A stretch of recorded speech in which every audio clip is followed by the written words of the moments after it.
It's 10 a.m. in Lagos, Nigeria. Time for Business Morning on Channels Television. Good morning. I'm Ini John Mekwa. Well, let's start with updates from the global oil space. Oil prices dropped today for a second session under pressure from an unexpected rise in U.S. crude stocks that raised concerns over demand after prices rallied to multi-year highs. U.S. crude slid 0.43% to $77 a barrel after the market climbed on Wednesday, the highest since November 2014. Gasoline inventories also rose, while distillate inventories were down slightly. Global oil prices have jumped more than 50% this year, adding to inflationary pressures. Well, coming back to Nigeria now, the central bank has directed banks in the country to apply exchange rates on the investors and exporters window of the forex market for outbound payments through the Pan-African Payment and Settlement System, PAPS. A portion of the statement released by the financial market regulator mentions that export proceeds are repatriated to CBN on the PAPS shall be subject to certification by respective processing banks as being repatriated by the exporter, while eligible payments of the import and receipt of export proceeds by the CBN shall be restricted to trade-backed transactions only. PAPS is the first centralized payment market infrastructure for intra-African trade and commerce payment processing, clearing, and statement. The 2022 appropriation bill has passed a second reading in the Senate after deliberations on the document. President of the Senate, Ahmed Lawan, complained about non-appearance of affected MDAs before the Senate Committee on Loans and Foreign Debts. The input of some ministries, agencies, and departments to the 5.01 trillion Naira loan proposed to fund the 2022 budget deficit was also up for discussion. It's the second day of debate on the 2022 appropriation bill in the upper chamber. Lawmakers note the 6.26 trillion Naira deficit and the proposed borrowing plan. But the foreign loans, Mr. President, if they be geared towards wealth creation, employment opportunities, increased productivity, and better infrastructure facilities, I think it's going to be a welcome development. 73% debt to revenue ratio is the highest among African countries of our level, which is extremely high. We are the highest country in Africa in terms of debt service and revenue ratio. And we really need to watch that. The legislators want Parliament to scrutinize the recurrent expenditure of the ministries, departments, and agencies. When these agencies come for budget appraisal or budget performance before their standing committees, they don't disclose whatever is released to them for service-wide vote. This has been the practice, and I think it is very wrong. President of the Senate is furious with MDAs for failing to honor the invitation of the Committee on Aids and Loans. We are giving them just 1 week to appear before the Committee on Loan and Foreign Debts. And if they fail to appear, we'll take appropriate and prompt action. The upper chamber then passes the bill through second reading and adjourns till the 9th of November to allow for budget defense. Mr. Speaker, Meanwhile, the lower chamber commences its own debate, with lawmakers questioning certain allocations and parameters. we have heard about recoveries of loot and misappropriated funds. Mr. Speaker, if we apply this, it can help in reducing our deficit and our borrowing. The pegging of oil price at $57 per barrel is totally quite very low, Mr. Speaker. It's not sustainable. The allocation in Ministry of Works is inadequate. If we apply 280 billion against 640 billion naira for our outstanding certificate, that means in 2022, there's nothing we can see in any road infrastructure such as bridges and construction of roads. They direct their attention to the MDAs, calling for prudence. There are complaints, genuine complaints, that some agencies are refusing to implement the budget, even though they have received up to 60 to 70% funding. When we pass this budget, they shouldn't wait till month of March. They should start the implementation from January. And of course, the procurement processes should also be reviewed to make sure that they don't waste people's time, because most times it's not about the fund release, it's about the procurement processes that take too much time. Most of the submissions by lawmakers point towards revenue generation, as they express discontent with the increase in recurrent expenditure. Terry Ikumi, Channels Television News. Oh, the Vice President talked about the issue of foreign exchange management at the just concluded ministerial retreat and possibly the directive from the CBN to the banks to use I&E rates for outbound payments is another reaction to the Vice President's speech. Well, the topic actually never left the front burner, as the issue of foreign exchange can be connected to almost everything consumed in the country. Some of the questions being asked is, what is the true value of the Naira? Can market forces alone be allowed to determine the exchange rate? Well, we have the Managing Director of Codros Asset Management Limited, Mr. Bolahon Aino, joining us to speak to this. Hello, Mr. Aino. Good morning. Good morning. Thanks for having me. Good to have you too. Well, one of the questions have been, what is the true value of the Naira? The Vice President had said that it is artificially low. From your perspective, what would be the realistic value of the Naira? Interesting question. I guess that's been on the lips of everybody. As what is the true value of Naira? People are asking, should it be the parallel rates or should it be the I&E rates? And quite a tricky question. But I think I'll start by saying I don't think the rate should be the parallel rates. And one is because I think what has driven the price in the parallel rates is one of speculative attack.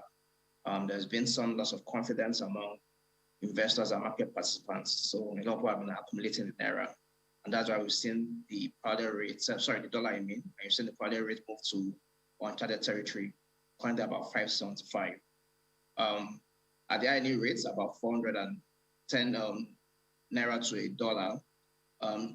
So I think it's somewhat around there, maybe about 50 basis points or 40 basis points from the I&E rates. But I think the Naira should be around the 400 levels. If you recall, the external reserve has really eaten up the past couple of weeks, going to the SDR and also the successful Eurobond issuances. So really, I think the CBN have a lot of ammunition to be able to defend the Naira, at least in the near term, about 6 months of import cover. So I think the rate should be somewhat around 400 levels, definitely not around 575 levels that we are currently seeing now. I think the conversation should also be what is really driving the value of the Naira, which is the supply-demand dynamics that you spoke about. And for a lot of countries, it's really the attractiveness of their currency to investors, commodity prices, and also inflation, and also balance of trade, for instance. Nigeria has had negative balance of trade, which has impacted really our currency. Our inflation rate is currently very high, and interest rates, people feel they should be higher than that, looking at where interest rates is. So in summary, I would say that the value of the Naira, definitely not the parallel rates. I think that's really speculative. I think it should be somewhere in the 400 levels, maybe a bit more from where it's currently at the moment. All right, so you think that the I&E rate is more realistic, or should be more realistic? But I don't know if you heard the story that I read earlier, the central bank directing banks to apply exchange rate from the I&E window for outbound payments through the PAPs. What impact do you think that this should have? Obviously, this is reaction to conversations going on. Yes, I think what is good for investors is good for people that will be making payments. Because usually when you make those payments from banks, usually like a premium for where the I&E rate is. So that means you're going to spend less to be able to access more dollars. And of course, that also improves the demand for dollars or to be able to access those. So I think it's welcome. I think it's good. I think it's going to bring a lot more confidence in the market, a lot more certainty in the market. I'll mention it again. Really, what is really causing a lot of the depreciation we've seen in the Naira is more fear factor, more of confidence issue. And I think that will instill a lot of confidence into the markets. And that means that the CBN is able to supply dollar at that level. So I think it's going to instill a lot of confidence in the market. I think it's welcome. Okay, when you say that for you, the fear factor is what is causing what we are seeing, a lot of people will argue with that. I mean, we've had conversations of supply. Do we have enough supply? We've had conversations around pricing. I mean, I remember Dr. Mude Yusuf, obviously, I mean, a lot of times says this, that if the dollar cost as much as it does in the parallel markets, then you have more people willing to bring in what they have into the market. But if you go to the bank and then you have 410, meanwhile, if you want to buy, then you have 577 and something around that, then we have the issue of pricing and not the issue of a fear factor, like you noted. Yeah, so pricing doesn't exist alone. Pricing is caused by demand and supply.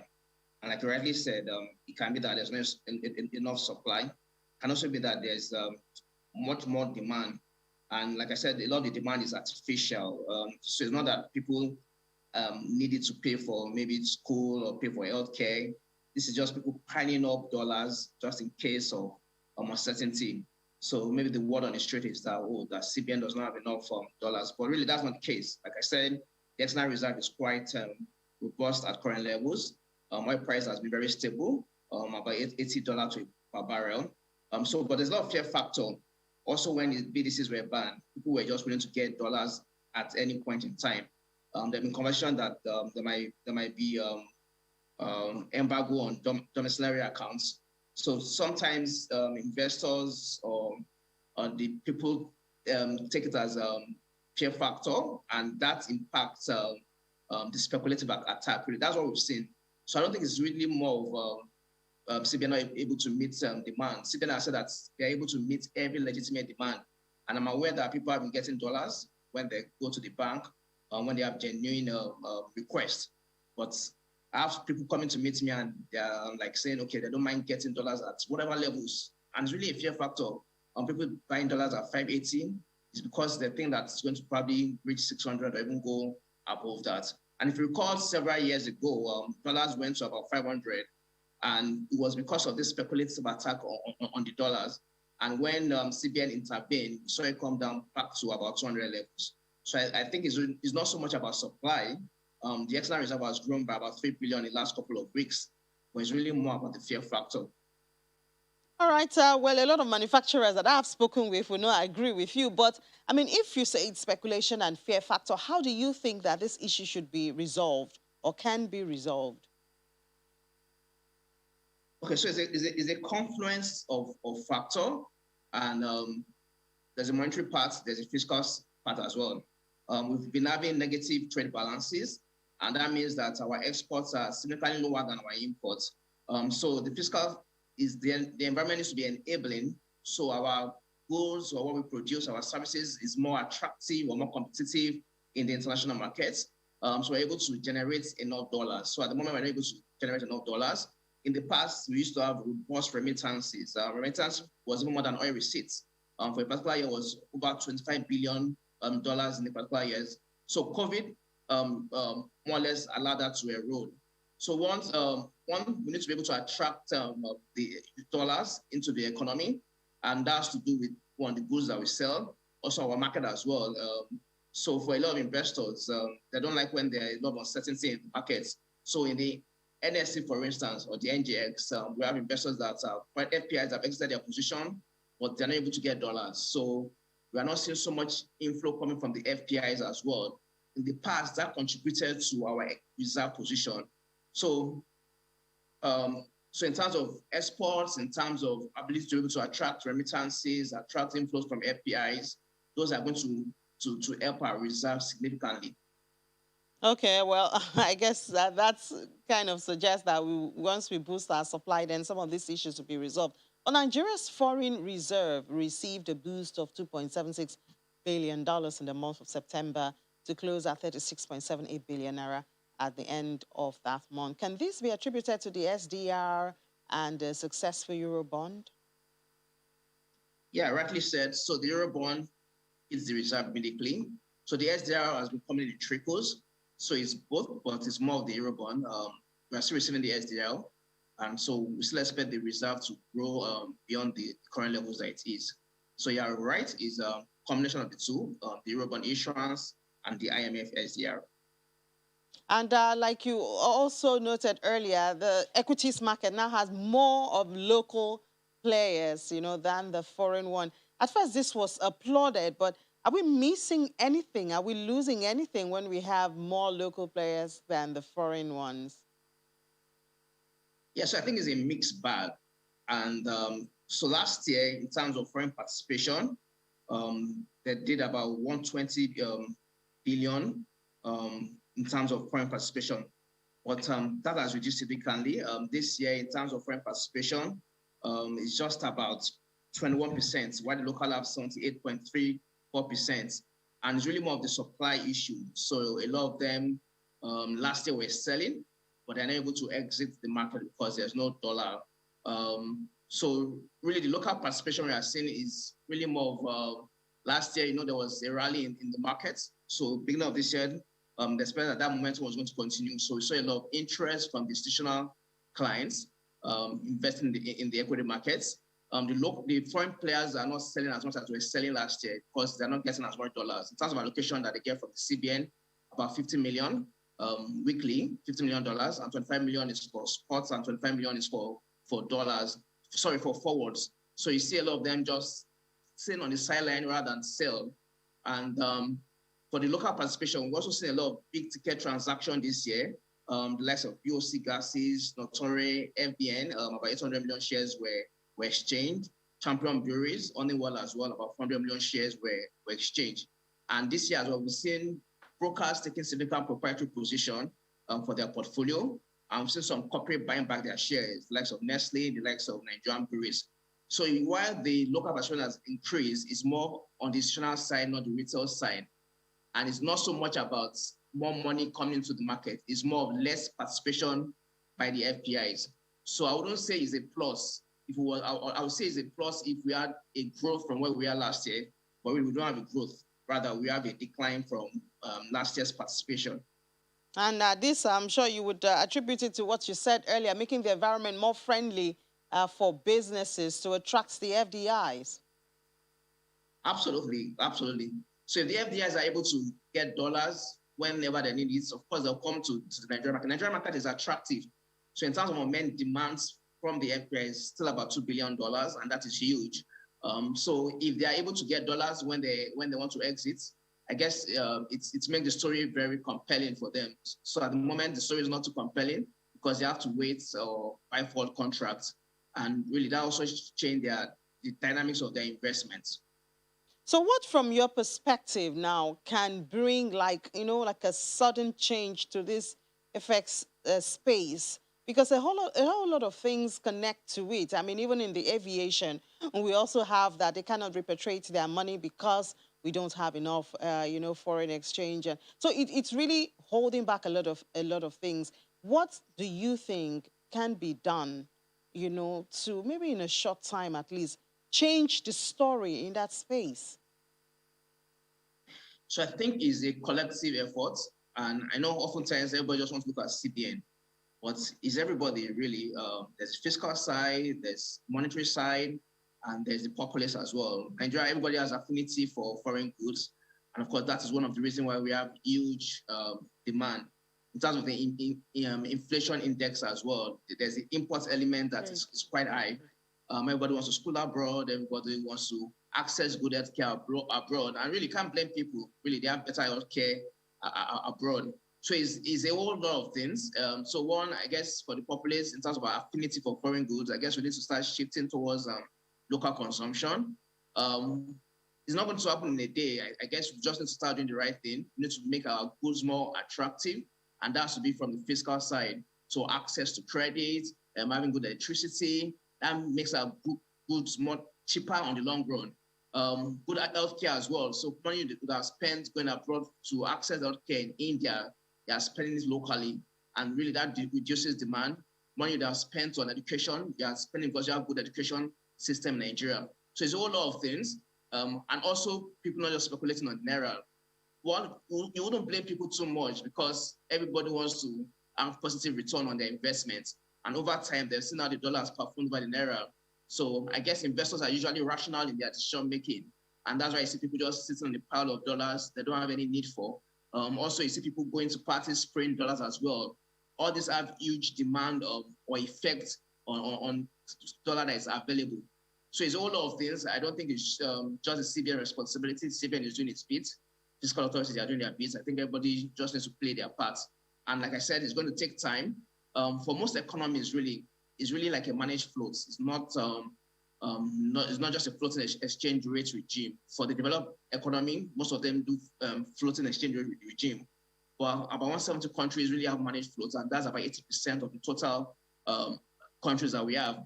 And that's because they don't want their exchange rate to be very susceptible to what happens in the developed markets to reduce volatility. So from time to time, they maintain a rate, but from time to time, the CBN tries to intervene. So I guess over time, we'll get it good enough that we were able to succeed with the Eurobond issuance. That's going to bring about stability for a number of months. And let's just see what the CBN does in the next couple of months. All right. Thank you so much, Golan Owaino, Managing Director, Codros Assets Management Limited, for sharing your thoughts with us this morning. Thank you for having me. So after the break, we'll go to a commodities market space, and we'll be talking about the personal elements in that space. Do stay with us. It's Business Morning on Channels Television. You're welcome back. Well, the president of the African Development Bank, Dr. Akinwumi Adesina, who was speaking at the just concluded ministerial retreat, advised Nigeria to make its youth drivers of the new economy through the creation of youth entrepreneurship investment banks. Meanwhile, Enterprise Development Center, the EDC, prides itself has focused on developing entrepreneurship by educating and training individuals to become entrepreneurs. We have the director of Enterprise Development Center of Pan-Atlantic University, Mr. Peter Bankole, joining us now to tell us how they are driving this conversation. Good morning, Mr. Bankole. You're welcome to the show. Good morning. Good morning. Nice to have me here. Thank you. Yeah, good to have you here. So the views of Dr. Adesina is not new, but I guess what we should be talking about now is, has there been an action plan towards making youth the drivers of the new economy? Absolutely. In the last maybe 3-4 years, there has been intense action, of course, starting with the federal government of Nigeria through the UWIN. But more importantly, we have seen coordinated efforts by the private sector, both local and international. And one of such is the MasterCard Foundation, which is committing to transforming Nigerian youth through the program that we run with them. In Nigeria, they are looking forward to creating 10 million jobs over the next 10 years. That's a bold one for Nigeria. And it's a segment of what they want to do across the continent of Africa. But sometimes we hear these things in the media, but a pertinent question will be, how accessible is it to majority of the youth or those who should participate in these programs? Okay, so that's the uniqueness of this particular program because it is digital. And you know that the youth of today, they are what we call the digital gig. So the training, the building of their capacity will be done on their mobile phones. It doesn't matter whether it's a smartphone or it's the feature phone, which is the regular phone. They will be able to access learning through their mobile phones. And interestingly, it's not just in English. It's going to be in fact, it's already in Pidgin as well, and it's in Hausa right now. We're currently developing for Yoruba and for Igbo. So whether you are in the rural setting, you are in the urban area, so long as you are in Nigeria, you should be able to at least learn from one of those 5, in quote, languages, English, Pidgin, Hausa, Yoruba, and Igbo.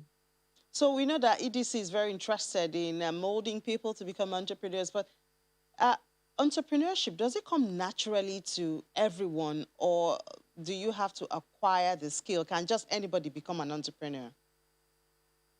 Well, you know what they say in Nigeria, we are natural entrepreneurs. That's the reality. We are born with the entrepreneurial DNA.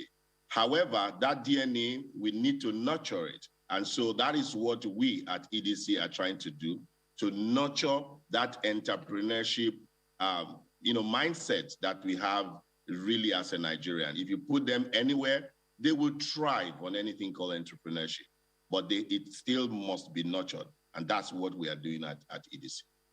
So the new normal has a lot of ICT elements, not just because of COVID, but because that's where the world is going to. And of course, it presents numerous opportunities, but if one is not enlightened in that way, you might actually miss these opportunities. So how can individuals recognize and cash in on those opportunities? Okay, first of all, maybe our generation may be asking this kind of question you're asking, but the new generation, they don't. Go and look for a 6-year-old, just give him or her a telephone, and you'll be amazed the kind of things that they will come up with or they will be able to do with it. It's natural to their own generation. And if you see the way in which we have grown with technology, it will amaze you because now it is natural. And it doesn't matter whether you are in the urban area or you are in the rural setting. To train or to teach people is very, very quick. People learn a lot of things on YouTube today, and which they have never done before. I have many, many people doing incredible stuff only through watching videos on YouTube. So that is the kind of things that we have developed also for this program. And based on the results we've had in the first year, we are very confident that it's not a barrier at all to our youth population. No. And the African Development Bank is currently working with central banks and countries to design and support the establishment of youth entrepreneurship investment banks. How can this process be optimized here in Nigeria for the youth in Nigeria? Okay, so first of all, before you access capital, it is absolutely important for you to build your capacity. Otherwise, if you access those funding, you may not utilize them optimally. And so what we and other institutions that are building youth capacities are doing is ensuring that those funds, when the youth do access them, they will be utilized very well. And don't forget, even there is a component for capacity building in that of the African Development Bank intervention. That's the way it's done. Sometimes it's called technical assistance, but you must do that as a precursor to accessing financing. And I know that in Nigeria, we're on the top list for this kind of investment, yes. So let's look at our education system now. I mean, we're talking about creating employment, developing entrepreneurs and all that. Is that need, is it recognized in our education curricula, or do people just have to go through school for the theory, and then when they come out of school, then they now start another journey?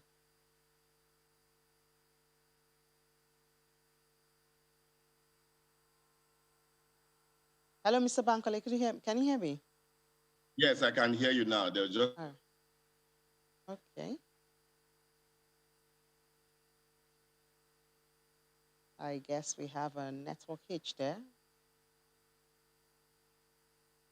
All right, I hope we can get Mr. Bankole back soon to complete this conversation.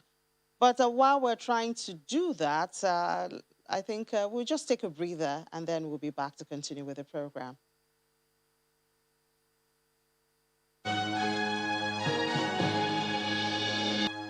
Okay, I think we have Mr. Bankole back now. Hello, Mr. Bankole, are you back? Yes, I'm back. Thank you. Okay, sorry, that was a glitch. Here.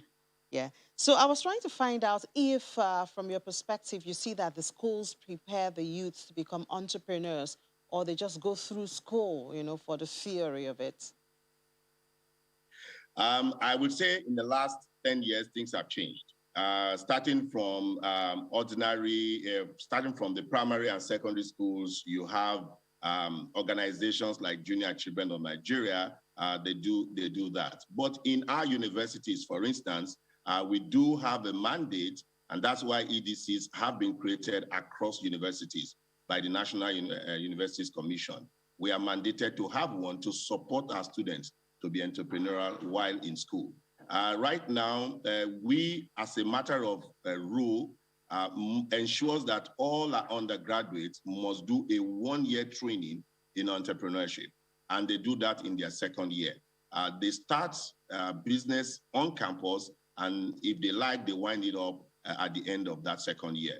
But we found out that most of our students just continue doing those businesses they have created, and in some cases, when they complete, they just start new businesses. So that building of mindset, that process of making them to be entrepreneurial in their thinking, in their behavior, yes, we do inculcate them now as part of their learning process in the university, at least at Pan Atlantic University. And then taking it further from the thinking to reality, then they have to face issues like funding, like infrastructure challenges. Do you also teach them how to handle such challenges to move forward? Part of that process, yes, we invite people from the local community. We do give them some seed funding, but we have to teach them how to raise funding by themselves. And they do that before they can create their business. And when they make profit, what we do with them is that we recover our own money, which is what will happen in the normal world. And then the profit, they do whatever they want to do with, even though we ask them to use it to assist the community they do. But funding is not the number one thing that is required, even though it is necessary. So we always tell people, don't start with the funding gap. Start with the innovation, your value proposition. If your value proposition is very good, and there's a lot of innovation that underpins what you are doing, honestly, the financing will follow you. And they have been able to see that in recent past. Some of our students that graduated a few years after, they found people, angel investors, investing in them because their value proposition is relevant to their local community. So yes, funding is very important, but it's not the most important. When you create value for the clients, for the customers, the funding will come after you. All right, create value and the funding will come after you. Thank you so much, Mr. Peter Bankole, Director at Enterprise Development Center, Pan Atlantic University here in Lagos, and enjoy the rest of your day. Thank you very much. Nice being here with you. You're welcome back. Well, let's head to the crypto space now. The crypto market cap is looking bright this morning. It added about $10 million, taking it up to $2.38 trillion. That's a 4.48 increase over the last day. The total crypto market volume over the last 24 hours also went up, although not as much as the day before. It was up 2.14% at $110.93 billion. That's almost $111 billion. The total volume in DeFi is currently $13.91 billion. That's 12.54% of the total crypto market 24-hour volume. The volume of all stable coins is now $87.98 billion, which is 79.31% of the total crypto market 24-hour volume. Now, let's look at Bitcoins. Now, its dominance dropped slightly further from yesterday, 45.77%. This time yesterday, it was about 45.73%, so it's just a slight one, 0.09 decrease there. The correction was quite short-lived or not. We don't know if this is just a fluke or is going back to being corrected. Well, we'll see that it seems it has returned to the bull run, but we can't say for sure yet. I guess it's too early. As about 8:30 a.m., it was $57,749.09. Heading to 5% gain in 24 hours. In that period also, the volume went up from $40.32 billion to $42.34 billion. Quite a run. Ethereum seems to be catching up too. It was up 2.21%. Earlier was going for $3,627.93, and that's a 24-hour volume up to $17 billion. Now, top gainers this morning were Binance Coin, gaining almost 9% in 24 hours. Cardano has also moved to the green zone, 3.67% added to its price. Some other favorites have made it to the list. XRP, Solana, Polkadot, gaining almost 20% in 24 hours. Imagine if you had invested in this 24 hours ago. And then the red list now has the stable coins. They've moved here, taking up most of the Pancake Swap, losing over 0.5%. Well, we have Solomon Amunde joining us now to tell us what he thinks is going on in the market. Good morning, Solomon. Good morning, Lily. So is the correction for Bitcoin over? Are we back to the steady bull run? Okay, the correction ends over yet. I can actually see a hidden bearish divergence on the chart. and I'm expecting Bitcoin to still correct down to about $50,000. Wow, so you see even over the weekend that it still continues this decrease. The only thing that can make me bullish about Bitcoin right now is if we should go beyond $60,000. I doubt we would do that without having a correction first. Wow. Okay, and then we see that the stable coins are now turning red. Yesterday, 2 days ago, they were in the green. Yeah, while Bitcoin is striving to go above the resistance we have at 58,000, it's actually taking volume from the altcoins.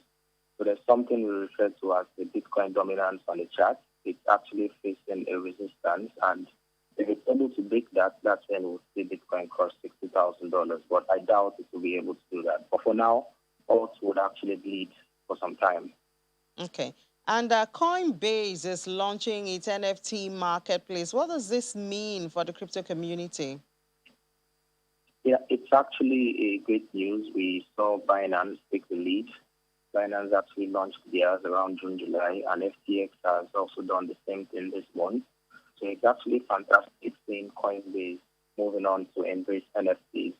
And no doubt, the NFT market has been able to amass a total volume of over $10 billion in transactions. So Coinbase simply wants a piece of that amount. So it's very, very normal for them to jump in. But the crypto community is happy about the news. Okay. If I may ask Solomon, what alt are you bullish on at this time? Okay, first, I'm still very, very much bullish on Bitcoin. I think Bitcoin hitting about $150,000 this run. And I'm also very bullish about Layer 1 project, talking about Avalanche, Phantom, Luna, Terra Luna, and also I'm looking at Chromia blockchain too. I feel these projects will do very well long term, at least 5x and above. All right, Solomon, thank you so much for sharing your thoughts with us. Enjoy the rest of your day. All right. So we'll do an opening call to the market, but that'll be after the break. Do join us then. You're welcome back. Well, we still have the bull run in the equities market, and Will Ibong has the details. Hello, Will. Good morning, Ini. As you can see, it's a bullish morning for the equities market. I mean, yesterday was the bullish day, and the equities market sustained Tuesday's gains as demand for First Bank Holdings, Lafarge, and Okumu Oil drove the all-share index higher. The NGX benchmark performance index advanced by 0.38% to close at 41,051.19 points. Now, finally crossing the 41,000 level there. As we can see, the market capitalization also appreciated by 81 billion naira. That's a milestone for the market, crossing the 41,000 level, and also gaining 81 billion naira. Now, that's some money to take to the bank. However, the total volume of trade declined, and as well as the value declined. The total volume of trades declined by 20.9% to 446.17 million units, and valued at 4.47 billion naira, and exchanged in over 4,700 deals. First Bank Holdings was the most traded stock by volume and value at 148.35 million units and 1.67 billion naira respectively. We've seen some fantastic price action with the stocks of First Bank Holdings since last week, and that has helped to sustain the rally in the market. Performance across the sectors was positive as all key indexes recorded gains. Banking index gained the most, 1.40%, and that's thanks to First Bank Nigeria. And then the market sentiment was also positive. 29 stocks gained, while 14 stocks underperformed yesterday after the bell. Move over quickly to the unlisted equities market, the unlisted securities market there, where the market was negative. It traded negative yesterday, down 0.98% to 738.11 points. The markets, after 2 days rally, that was Monday and Tuesday, it fell yesterday. But we're going to quickly jump back to the equities to talk to Abdurrashid Momo, stockbroker at TRW Stockbrokers. He's standing by to tell us more about what happened in the equities market. Hi, Abdurrashid. Hi, how are you? Good morning. Good morning. We see that investors have been bullish on First Bank and its shares sustained a rally in the markets. And again, you understand? So how do you expect, how long do you expect investors to enjoy the ride before taking cash off the table? The investors that we've suffered for so long in the market, generally First Bank, if you look at First Bank movement, First Bank has been range bound for about a year now. It's been between 7 Naira plus. Even when the market was down, First Bank was range bound. And range bound means like when water passes through a pipe, pressure, there's bound to be a breakout. So the breakout you are seeing is not a surprise. You can imagine a stock that has been stuck for 1 year, one whole year, no movement. So what you are seeing now is actually from this current movement is virtually carrying along every other stock, especially the banking sector.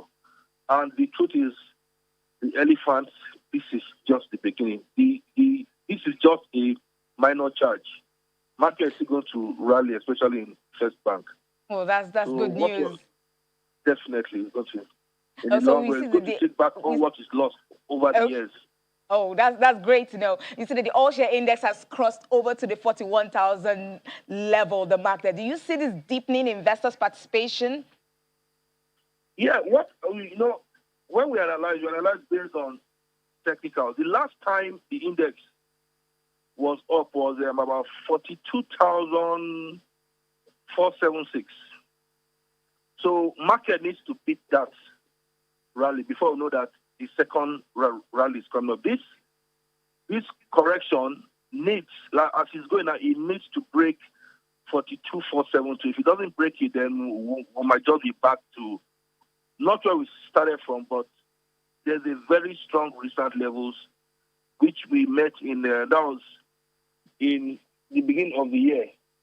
That was in January and February. So what's happening now that market just trying to take back all what it lost for the year. So we need to break that level first. If we break that level, then we are up to 43 to 45,000. But it's got to be a tough one. We'll look forward to that. But do you think that this bullish path that we're on will cause investors to tweak their portfolios and focus on undervalued stocks in the market?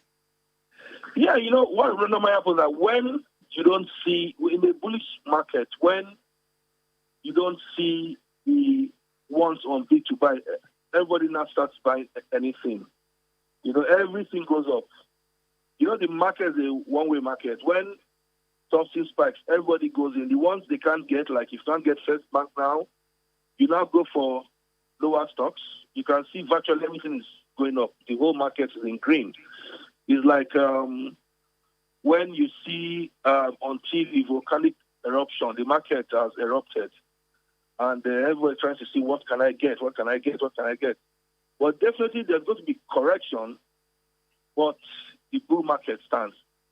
The next beginning is going to be what we'll be watching now are the figures I gave you on the index, which are about 42,400, 42,400 plus. I know that might be the beginning. If market can break that level, then we're in for another rally entirely. But I know very soon, possibility market will store. Bulls don't go up like that all the time. They have to take a rest before they can charge again. Thank you so much, Abdul-Rashid, for that. But we're hoping that this bull will take a rest, maybe like in December, but not so soon. So that's Abdul-Rashid Momo, a stockbroker at TRW Stockbrokers. Thank you again for coming. Okay, bye. But like I said earlier, it's not a similar picture at the unlisted OTC market. We see that the index fell by almost 1% after, like I mentioned, the two-day rally. Also, the market cap shed 6 billion naira of its value. However, there was a jump in the total volume and value of securities traded yesterday. Central Securities Clearing System PLC and the Niger Delta Exploration and Production PLC were the decliners in yesterday's trading session. Move over to the fixed income market, where the bond opened on a quiet note as attention was focused on the Treasury bills primary market auction yesterday, which took place yesterday, Wednesday, and the average yield expanded slightly by 1 basis point to 11.3% there at the bond market. And across the benchmark curve, we see that the average yield expanded at the long end of the curve there. Investors sold off the March 2035 and the March 2036 bonds. The short and mid segments closed flat. Move over to the Treasury bills market, where the market was really quiet there. There were basically minimally no transactions taking place there as market participants shifted their attention to yesterday's primary auction, as I mentioned earlier, and the average yield stayed flat at 5.3%. Now, the NTB auction was, as we learned, was oversubscribed, especially for the long-dated bills. Now, the NTB auction, the DMO offered a total of 121.66 billion naira worth of bills and sold 187.22 billion naira across the standard tenors from a subscription of 493.03 billion naira. Now, the stop rates were maintained on the 91 and 182 day at 2.5 and 3.5% respectively, while the stop rate on the 364-day bill closed at 7.25%. It was down 25 basis points from 7.5%. Now, elsewhere at the OMO market, we see that the average yield at the OMO segment contracted slightly by 2 basis points to 6.5%.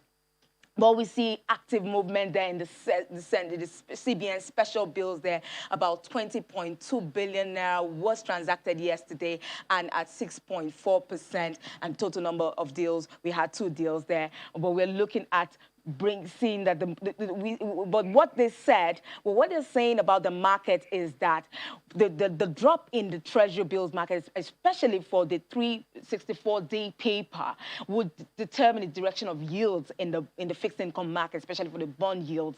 We're going to see what's going to happen in the DMO auction for bonds this 4th quarter, because now that there's the drop in the 364 paper, we don't know what's going to happen to the rest of the yields. Are people going to jump to equities because of the low yields that they're seeing in the market, or they're just going to remain there and probably just, take positions for, just so they get better returns in the future?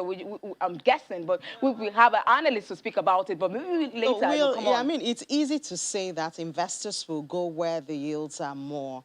I don't think there's an investor that say, oh, I'm so loyal to this market that I hear that the yields have increased in this other market. Now, no, I'm stuck here because this is where.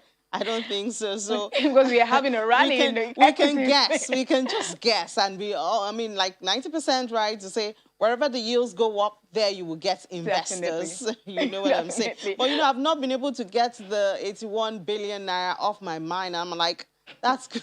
That's money I wish I could take that money to the bank. You wish, right? Can you handle it? That's another thing, But Abdul Rashid Momo, your guest, wasn't so excited about it. We've been there, we've done that. We want to see more until we can cross the 42,200 level. Yes. Then there's really nothing to celebrate in the market. But I guess we still have to celebrate our little wins until we get to the big ones. We have to celebrate the little wins. But I'm excited for the market, and I know that it's going to pick. He says that the market, the bull has to take a rest, but I'm hoping that the bull doesn't take a quick rest. Just take some time to make sure that the market gets to that level, then it can go on the rest. Yeah. And then one of the conversations we had earlier on the show was how to attract the FDI, the foreign investors, back into the market. As it is now, we have more of local investors participating in the market. But you can imagine if we are at 41 now and we have the foreign effect or impact. So you can imagine where the market will head to, where the market cap will hit. In the next couple of months, maybe even for the end of the year. We're looking, the government is definitely bringing down some great policies and great programs. We're hoping that will help attract, foreign investments and possibly boost the equities as well. So we're just keeping our fingers crossed for that. As usual, we keep our fingers crossed. Thank you so much, Will. And that's where we'll call it a wrap on the program today. Thank you so much for being a part of it. We'll do this again at 1:30 during Business Incorporated, when we'll bring you updates from the world of business. I'm Ini John Mekwa.